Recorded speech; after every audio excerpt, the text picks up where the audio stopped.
Olha, a Sônia Blota trouxe aqui na abertura do Jornal Gente a informação sobre a situação cada vez mais tensa no Oriente Médio, bombardeios no Líbano, numa proporção muito grande.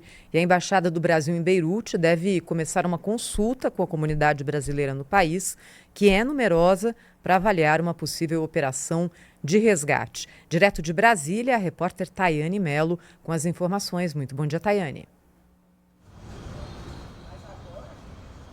Oi, Thaís, bom dia a você, bom dia a todo mundo que está com a gente aqui nessa terça-feira. Pois é, o Ministério das Relações Exteriores já se manifestou sobre esse ataque que começou ontem de manhã e foi se intensificando ao longo do dia. Quase 500 pessoas morreram, mais de 1.500 ficaram feridas. Então, o governo divulgou essa nota expressando preocupação, condenando também nos mais fortes termos os contínuos ataques aéreos israelenses contra as áreas civis em Beirute. Somente ontem, o Brasil, na nota, destacou que 492 pessoas morreram e mais de 1.500, 1.600 ficaram feridas. O Ministério das Relações Exteriores também expressou preocupação com a escalada de violência na região e renovou apelo a todas as partes envolvidas para que cessem imediatamente os ataques, para interromper, então, essa escalada de tensão na região do sul do país, do sul do Líbano e também na própria capital, em Beirute. E com a situação de calamidade, intensa violência, intenso perigo não só para a comunidade brasileira, mas como para todos os civis que estão lá no Líbano, o Itamaraty está avaliando a possibilidade de fazer uma repatriação de brasileiros que vivem lá no Líbano. O governo diz que está atento à situação no local e que está monitorando a segurança da comunidade brasileira por meio lá da embaixada em Beirute. Ainda não é uma confirmação de que vai ter essa repatriação, mas o governo está estudando essa possibilidade porque está preocupado, então, com a situação da comunidade brasileira no país. E ontem, lá em Nova York, durante a Assembleia Geral da ONU, o assessor especial da Presidência da República, o Celso Amorim, ele falou com a imprensa, ressaltou o risco de que o conflito se desenvolva para uma guerra total e lembrou que há muitos brasileiros morando no Líbano. Ele disse ainda que os ataques israelenses são tremendamente revoltantes e perigosos, relembrou também a detonação de dispositivos de comunicação que aconteceu na semana passada, matando dezenas de pessoas, e disse também que poderiam ter explodido na mão de uma criança brasileira, ou seja, Celso Amorim bastante preocupado com essa situação. Ele também citou a retirada de brasileiros da região em uma situação muito parecida, quando ele ainda era ministro das Relações Exteriores, em que o governo brasileiro conseguiu retirar, então, cerca de 3.000 brasileiros durante um conflito entre Israel e o grupo Hezbollah. Ele disse, por fim, que tem certeza que o Itamaraty já está planejando alguma coisa nesse sentido. Diz que o Itamaraty, então, deve estar atento, que ele ouviu dizer que o Itamaraty já está fazendo esse planejamento. Então, aqui de Brasília, a gente segue acompanhando se de fato vai ter essa repatriação e como será feita. Eu volto com vocês. Obrigada, repórter Tayane Mello, ao vivo aqui no Jornal Gente. A Sônia Blota, que, claro, acompanha direto de Paris com muita atenção, essa tensão que aumenta agora no Oriente Médio. Já trouxe aqui para a gente a informação, não é, Sônia? Que foi o dia mais letal no Líbano desde a Guerra Civil de 1990. Qual é hoje, Sônia, a abordagem das diplomacias na Europa a respeito do que acontece? Porque a gente está vendo uma escalada na tensão e na violência real nesse momento no Oriente Médio, sem que seja possível fazer uma previsão de qual será o próximo passo, né, Sônia? Exatamente, Thaís. É uma grande preocupação de todos os países da Europa. Só para você ter uma ideia, com essa escalada e essa última madrugada, voos de várias companhias europeias foram interrompidos para aquela região. Não tem voos da Air France, da Lufthansa, não tem. E muito pelo contrário, os países estão tentando retirar seus cidadãos desses países porque a questão dessa nova fase da guerra, essa fase que começa no norte de Israel e no sul do Líbano, que ela é muito importante. Por quê? O mundo teme também o envolvimento do Irã.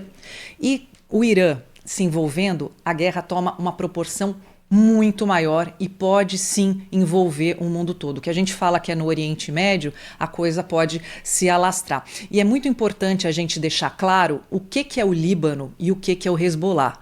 O Hezbollah é uma milícia xiita, né, um grupo considerado terrorista por vários países, e o Líbano é um país hoje destruído que, infelizmente, é uma sombra pálida do passado, o que a gente vai dizer, um país que já foi chamado aí de Suíça do Oriente Médio, um país rico, um país onde vários dos nossos, enfim, do nosso povo brasileiro, né, vem de sírios e libaneses, né, principalmente quando a gente fala de São Paulo. Eu mesma tenho sangue italiano, mas eu sou bisneta de libanês. Então a gente sempre olha para o Líbano com aquele carinho de como a gente olha, falando mesmo do nosso povo e da nossa gente. Agora, o Hezbollah é uma coisa completamente diferente. O Hezbollah ela é uma milícia xiita considerada terrorista. E é essa separação que tem que acontecer. Então, os ataques de Israel para acabar com o Hezbollah, né, que vem atacando Israel há muito tempo, na verdade está acabando pegando civis também, pessoas que nada têm a ver com essa guerra maluca aí entre milícias, grupos, né, esse barril de pólvora que é o Oriente Médio. E sobre essa abordagem hoje, na abertura do programa, o Cláudio tem também um outro tipo de visão, né, Cláudio? Você que acompanhou na diplomacia tudo o que aconteceu desde o começo, você falou que você queria até abrir uma divergência aí para falar sobre isso. Não, você explicou muito bem. É exatamente isso que eu ponderaria, o que você fez, né? O Hezbollah é um grupo terrorista. Aquela operação de Israel, por exemplo, a grande preocupação no conflito de todos nós, de qualquer cidadão, de qualquer pessoa do mundo, são com o chamado, o que os militares chamam de danos colaterais, né? Que são exatamente os civis. São crianças, são mulheres, são pessoas que não têm nada a ver com a guerra, acabam sendo as principais vítimas de um conflito como esse. Isso é que é muito triste, né? Então, o que é que acontece no Líbano? O Líbano acolheu essa figura aí, que aparece esse sujeito aí de barba, que é o chefe do grupo terrorista. Acolheu ele e o grupo dele. Eles se sentiram tão à vontade no Líbano que viraram um partido político, financiados todos pelo Irã. E acabou, inclusive, chefiando o governo do Líbano. O grupo terrorista acabou chefiando o governo do Líbano e destroçou aquele país, né? Infelizmente, né? A Sônia lembrou com muita propriedade, né, que a capital do Líbano sempre foi considerada a Paris do Oriente, uma cidade linda, e o povo muito gentil, cordato, né, um povo muito acolhedor também. E o Hezbollah se aproveitou disso, essa que é a questão, né? Quando o Israel faz aquela operação espantosa, né, da explosão dos pagers, aqueles aparelhinhos miudinhos, né, que as pessoas carregam no bolso, foi uma tentativa, a meu ver, absolutamente bem sucedida, de não produzir os chamados danos colaterais. Eles atingiram terroristas. Teve ali algumas exceções? Teve, né? Ali o sujeito deixou o pager em cima da mesa, o filho pegou, explodiu na mão do filho. Teve ali algumas exceções, mas os 3.000 alvos que foram atingidos são todos terroristas. Foi uma operação muito interessante. E no dia seguinte teve aquele ataque a um prédio residencial e que as pessoas, enfim, o dano causado é tão forte que as pessoas não se dão conta que o objetivo de Israel naquele bombardeio era matar, como de fato matou, um sujeito chamado Ibrahim Akil, que era um dos terroristas mais procurados do mundo, né? O governo dos Estados Unidos 7 milhões pela cabeça, né, Cláudio? Ofereceu recompensa dólares. De 7 milhões de reais por informações que levassem a ele. E aí Israel teve a oportunidade de pegar esse camarada e o staff, todo o comando do grupo, o comando militar do grupo terrorista. E foi exatamente isso. O que é que eles, por serem terroristas, são covardes, e eles se reuniram nessa ocasião no subsolo de um prédio residencial, exatamente para fazer da população civil escudo humano. E aí não teve jeito, né? O bombardeio acabou atingindo também, pelo menos umas 50 pessoas morreram naquela ocasião. O Cláudio, só queria abrir também aqui uma divergência, dizendo o seguinte: eu acredito que Israel vai ter que ser cobrado em algum momento sobre esses excessos. Entendo perfeitamente a história que você e a Sônia estão contando aqui, que são verídicas e são realmente muito próximas daquilo que nós vivemos no Oriente Médio. É uma forma bem resumida de trazer para o nosso ouvinte exatamente a dimensão desse conflito. Agora, Israel precisa arrumar outros mecanismos que possam poupar vidas civis, como nós vimos também lá na faixa de Gaza, o que aconteceu. Tirados os excessos de algumas declarações que tivemos naquela oportunidade, nós precisamos refletir também sobre Não, há excesso, Pedro, sem dúvida há excesso. Sobre o tamanho, né, Sônia, é dessa resposta dada por Israel. Afinal de contas, mulheres e crianças, principalmente, precisam ser preservadas. Guerra se dá com armas, entre homens em campos de batalha, isso sim é guerra.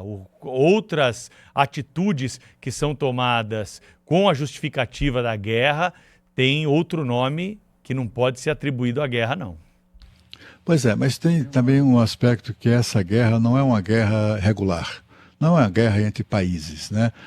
Países assinam tratados internacionais, se submetem à Convenção de Genebra e uma série de outros tratados e convenções. Aí é uma guerra entre um Estado e grupos terroristas. Esses grupos terroristas não se submetem a nenhum tipo de princípio ético, moral, coisa nenhuma. Eles fazem a operação, como aconteceu agora no Líbano, por exemplo, no subsolo de um prédio residencial, para fazer das pessoas escudo humano. Na faixa de Gaza, os terroristas se instalam, ou como a gente viu também isso em várias ocasiões, né, se instalaram dentro de hospitais públicos, no subsolo de hospitais, exatamente transformando pessoas doentes em reféns, né, em escudo humano. Em escolas eles também fazem isso. Então, os danos colaterais que atingem a população civil, em grande parte dos casos, né, se diz consequência exatamente do uso dessas pessoas como escudo humano pelos terroristas. Mas como todas as guerras, essa guerra é uma guerra absolutamente indecorosa e que, até por isso, né, até por fazer as principais vítimas a população civil.